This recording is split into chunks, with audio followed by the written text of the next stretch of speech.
The modern-day Noah, just a man who still listened when God whispered. They say, the world wouldn't end with fire. They thought it wouldn't end at all. Back then, the sky was quiet. No storms, no thunder, just laughter. Screens glowing, people scrolling. And a man building a boat where no ocean existed. His name was Noah. Not a celebrity, not a priest, just a man who still listened when God whispered. While the world streamed its chaos, he hammered wood. While they mocked and made memes, he measured the ark. While they shouted, "Where's your proof?" he planted a tree. Because he trusted the one who created the forest. They said, the world has always been this way. Rain, flood, you're crazy. Relax, everything's normal. But the animals started walking 2 by 2. Not because Noah called them, but because God did. And still they laughed. Posted videos. Ark jokes went viral. But then the first raindrop fell. Not loud, not violent, just a gentle tap on dry ground. Then another and another. And the sky, which had always stayed silent, started to speak. By the time the flood came, the door was already closed. Not by Noah, but by God himself.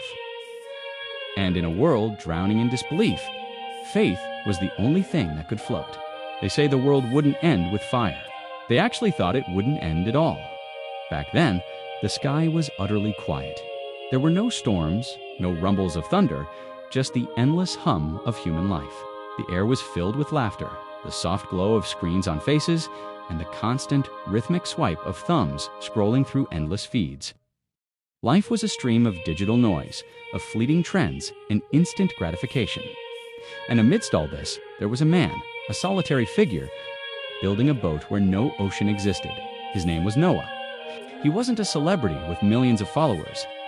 He wasn't a famous guru or a priest with a grand cathedral. He was just a man, a simple man who still knew how to listen when the world was too loud, who could hear the quiet whisper of God amidst the roar of the crowd.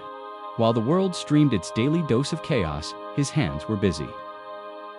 He hammered wood. The rhythmic strikes a stark contrast to the digital clicks surrounding him.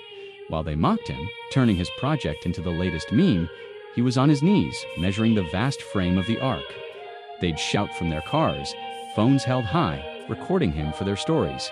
"Where's your proof, old man? Show us the weather report." But Noah didn't point to the sky.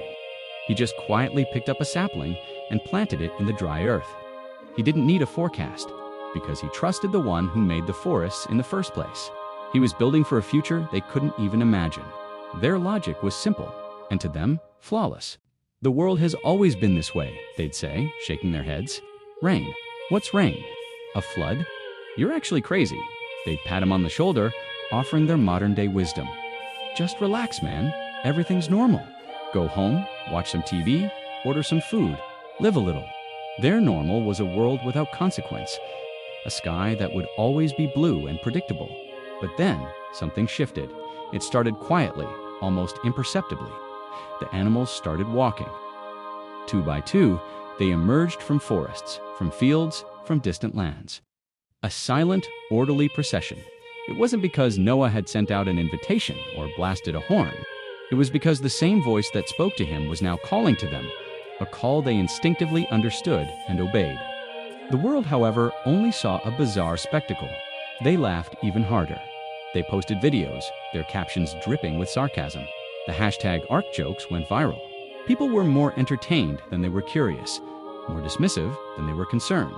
But then, the first raindrop fell. It wasn't loud. It wasn't violent. It was just a single gentle tap on the parched, dusty ground. A small, dark circle that disappeared almost as quickly as it formed. No one even noticed it at first. Then another fell, and another. A soft, rhythmic drumming began, a sound the world hadn't heard in a lifetime. And the sky, which had always stayed so silent and passive, finally started to speak. It wept. The gentle taps became a steady patter, then a relentless downpour. The laughter in the streets died down, replaced by confused murmurs, then panicked shouts. People ran for cover, their phones now used not for mocking, but for frantic calls. But it was too late. By the time the rising water lapped at their ankles, the door to the ark was already closed. It hadn't been slammed shut by Noah in a final act of separation. It had been sealed by God Himself. And in that moment, as the world they knew began to disappear, as everything they had built and believed in started to drown in a torrent of their own disbelief, only one thing remained. Faith was the only thing that could float. Thank you so much for watching. If this story resonated with you, please consider hitting that like button and subscribing to the channel for more content like this. YouTube would love to have you as part of our community. Stay safe and take care.